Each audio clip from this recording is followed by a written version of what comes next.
অসম শিক্ষক নিযুক্তিৰ সৈতে জড়িত এটা বহু বেছি গুৰুত্বপূৰ্ণ বিষয় আপোনালোকৰ সৈতে আলোচনা কৰিব ওলাইছোঁ। ভিডিঅ'টো একেবাৰে শেষলৈকে চাব।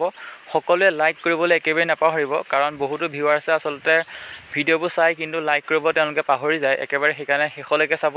বন্ধু বান্ধৱীৰ সৈতে শ্বেয়াৰ কৰিব একেবাৰে নাপাহৰিব, কাৰণ এটা ইনফৰমেশ্যন আপোনালোকৰ বাবে লৈ আহিছোঁ। আৰু ছাবস্ক্ৰাইবটো কৰি দিব। আপোনালোকৰ কাৰণে কাম কৰিবৰ কাৰণে আচলতে আমি উৎসাহ পাওঁ যদিহে আপোনালোকে সকলোৱে ছাবস্ক্ৰাইবটো কৰি দিয়ে।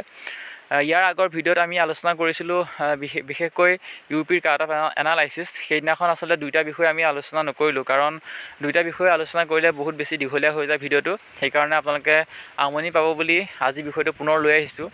বহুতে আচলতে জানিব বিচাৰি আছে যে মেৰিট লিষ্ট কেতিয়া প্ৰকাশ পাব, শিক্ষক নিযুক্তি কেতিয়া হ'ব, কাম কাজসমূহ কেতিয়া আৰম্ভ হ'ব। এই সকলোখিনি কথা জানিব বিচাৰি আছিলে, কাৰণ যোৱা 2-3টা দিনত শিক্ষামন্ত্ৰী আৰু DW অফিচত লগ কৰা হৈছে আপোনালোকৰ নিচিনা প্ৰাৰ্থীয়ে।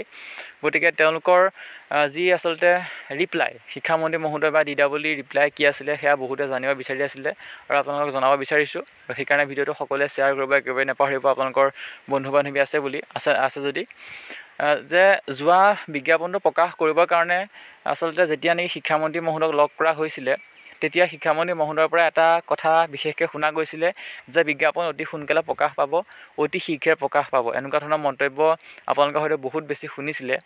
ঠিক সেইদৰে মেৰিট লিষ্ট আৰু শিক্ষক নিযুক্তি কাম কাজসমূহ সোনকাল কৰিবৰ কাৰণে শিক্ষামন্ত্ৰী মহোদয়ক যেতিয়া নেকি লগ কৰিব যোৱা হৈছিলে যোৱা 2-3টা দিনত, কালিও আচলতে শিক্ষামন্ত্ৰী মহোদয়ক লগ কৰা হৈছে।